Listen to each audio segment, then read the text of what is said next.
5 words, a Hermetic formula that's traveled through centuries, from the whispered teachings of ancient Egyptian mystery schools to the grimoires of medieval alchemists. As above, so below. Most people say this phrase without really understanding it, thinking it's just a poetic metaphor. But it's not just fancy language. It's a key, one that, when used right, opens the door to a truth that can completely change how you see existence. What if I told you this phrase hides a secret pattern linking your mind to the cosmos? That everything happening high above in the stars resonates within your very cells, and every experience in your life reflects something much bigger happening on invisible levels? For ages, this knowledge has been hidden, silenced, or watered down. Not because it's worthless, but because those who truly get it break free from the world's illusions. Anyone who truly understands as above, so below, stops feeling like a victim of circumstances and starts acting like what they really are, a co-creator of the universe. In this video, we'll break down that principle. We'll go beyond spiritual cliches and uncover the real meaning behind those 5 simple words. We'll explore its mysterious origins, its connection to ancient sages, its presence across different spiritual traditions, and most importantly, I'll show you how to use this principle to transform your everyday life. This isn't wordplay, it's an alchemical formula. What happens above, in your consciousness, your thoughts, your subtle vibrations, shapes what happens in your physical world. And what happens deep in your soul echoes among the stars. Get ready, because you're about to see life from a totally new angle. You won't just see the reflection, you'll become the mirror. To really grasp the power of as above, so below, we need to dive into ancient wisdom, where philosophy, spirituality, and sacred science were all woven together into one body of knowledge. This principle, known as the law of correspondence, isn't some modern idea or empty metaphor. It's an eternal truth written into the fabric of the universe.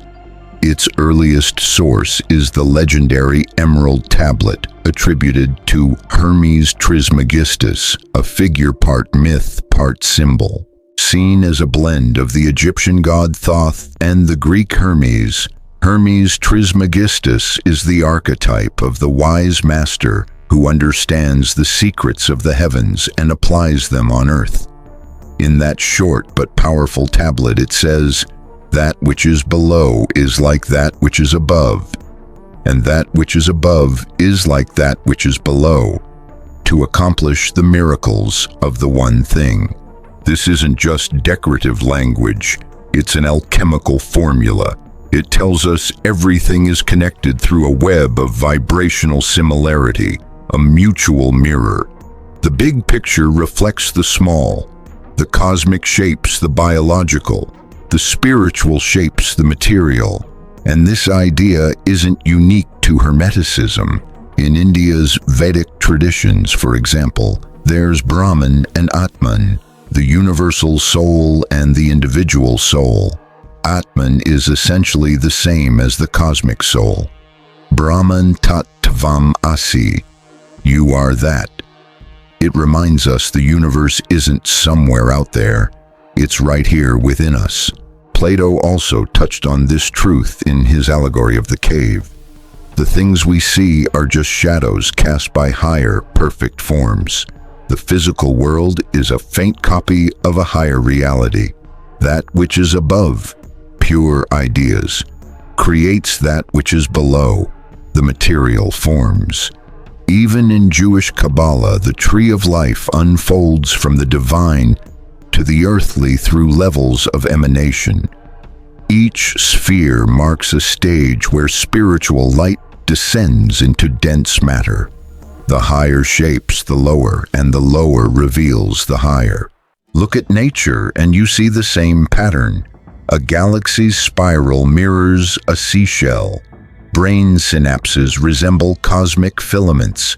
Fractals, the golden ratio, the moon's cycle, and the human body all follow the same vibrational pattern, repeating the divine in the earthly.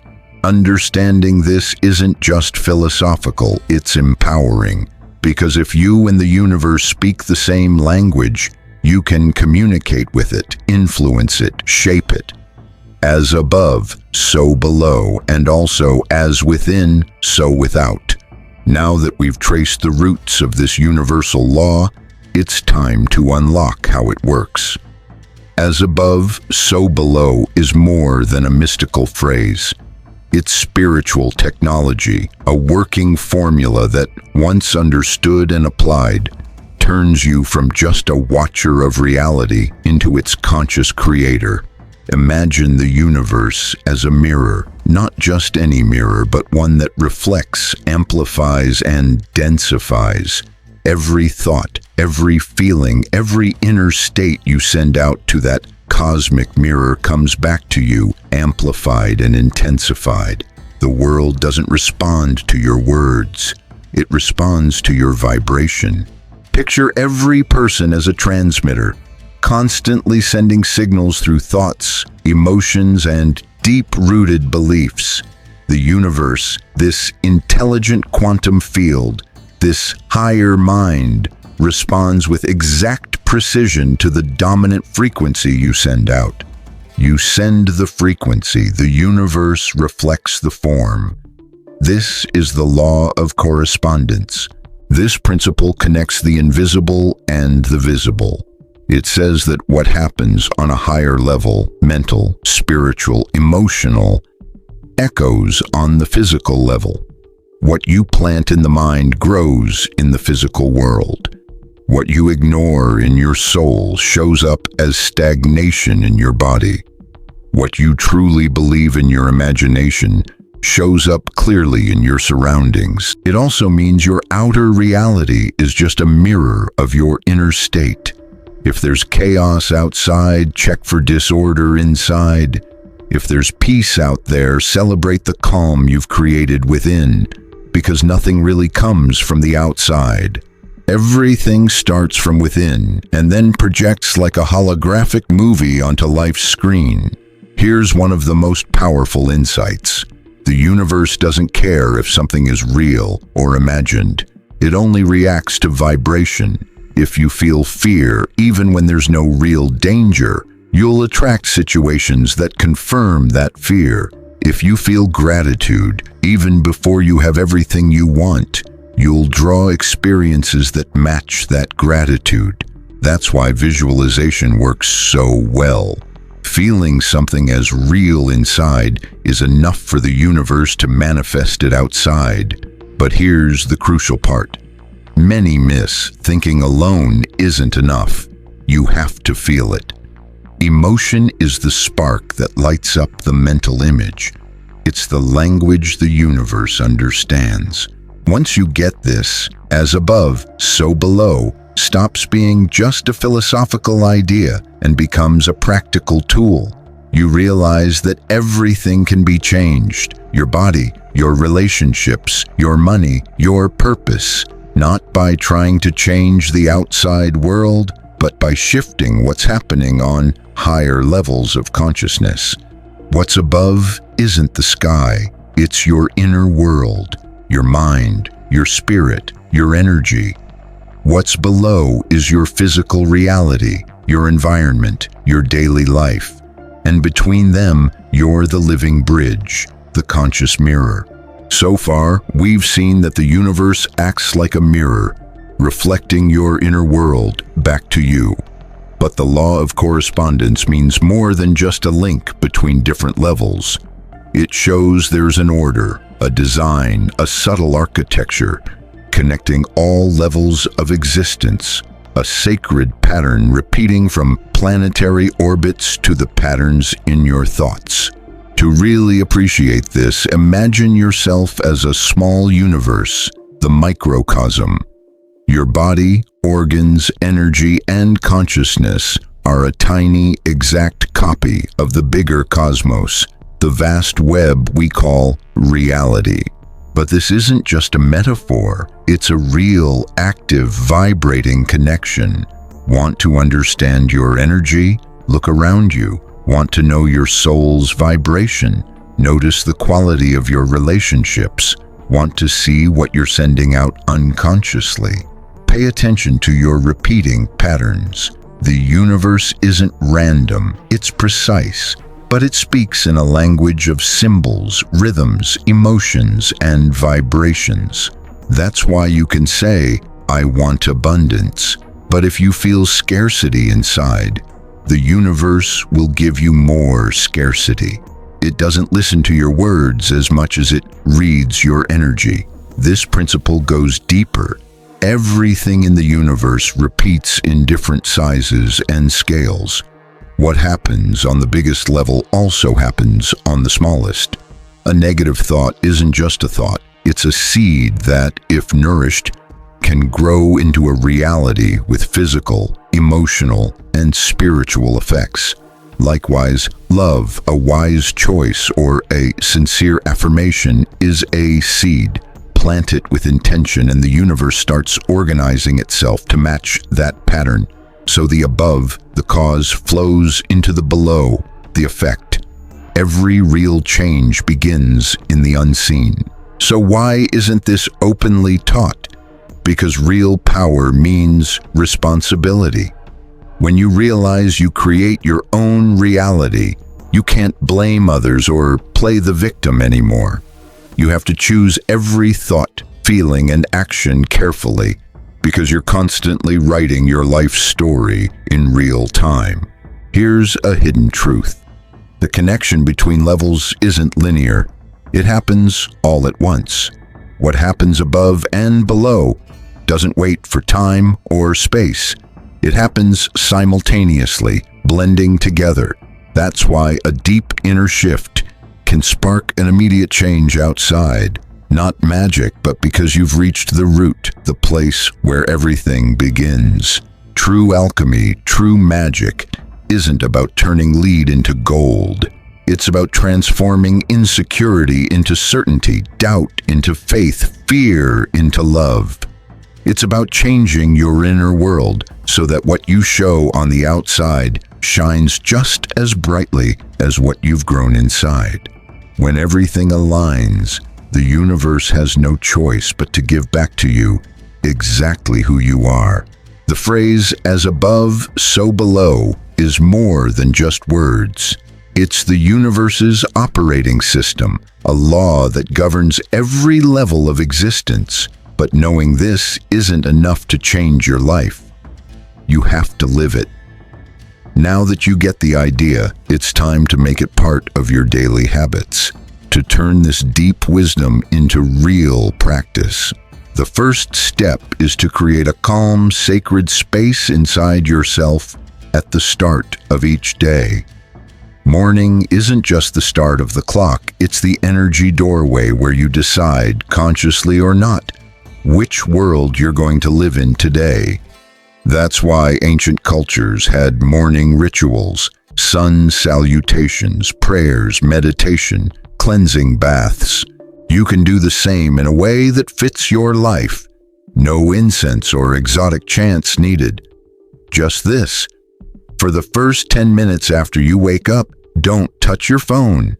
Your mind is open and ready. Instead of diving into news or social media, set a clear intention. Today, I choose to tune into love, abundance, and truth. Feel that energy, even if just for a few minutes. Breathe, feel, and give thanks. Next, start seeing your surroundings as a kind of mystical mirror. Every situation, every person, every challenge is a symbol reflecting something about you. If something bothers or hurts you, don't react right away. Ask yourself quietly, what part of me is showing up here? What you notice in others is also inside you, whether it's a wound, a shadow, or a hidden strength. Practice this way of seeing, and you'll discover that each day is like a sacred book full of clues to your growth. Before you go to sleep, try visualizing. As your body relaxes and your conscious mind quiets down, your subconscious opens up.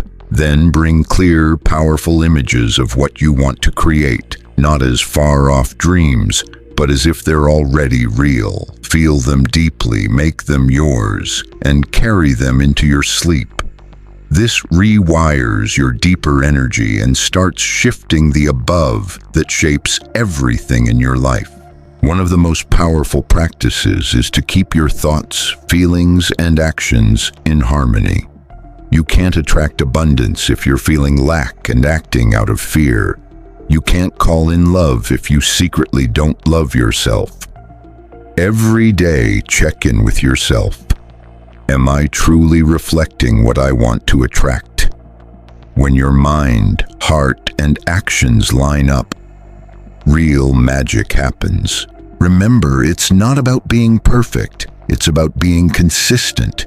You're not here to become some flawless, enlightened being, but to be a living bridge between heaven and earth, between the invisible and visible, between your higher consciousness and your daily experience. That bridge is you. You've come this far for a reason. The soul doesn't believe in coincidences, only callings. This message isn't just something you heard. It's a doorway you've walked through. As above, so below. 5 simple words that now hold new meaning for you. We've explored where it comes from, felt how it works in your body, your thoughts, and your world. And now there's no going back. Once truth takes root, it pushes out illusion. Here's the deepest truth. There's no above without a below to reflect it. No spirit that doesn't want to be embodied. No divinity that doesn't want to show up through you. You are the sacred stage where soul becomes flesh, where the universe becomes experience. Everything in the cosmos comes together so you can live it, feel it, and move through it. So, what will you reflect from now on? Will you keep vibrating from pain or healing? Will you project fear or shine with faith? Will you repeat old stories or write new ones in the story of reality? The law of correspondence puts a big responsibility in your hands. You are the source of your experience. It's not about waiting for the world to change. It's about realizing that everything you see and live shows what's inside you. Change the inside, and the outside changes too. Shift your thinking just a little, and you change a whole scene in your life. Change your energy, and you reshape your world. Make a commitment now. Breathe deep, look around, and say, "What I see is me. Who I am changes what I see." If this message has sparked something in you, don't let it fade. Subscribe to keep exploring these powerful truths history tried to hide. Let me know in the comments which part hit home for you. Share this with someone ready to face their reflection and recognize their own divine light. This isn't the end. This is just the first door. Now that you've walked through, the universe will respond, not because you forced it, but because you remembered who you really are.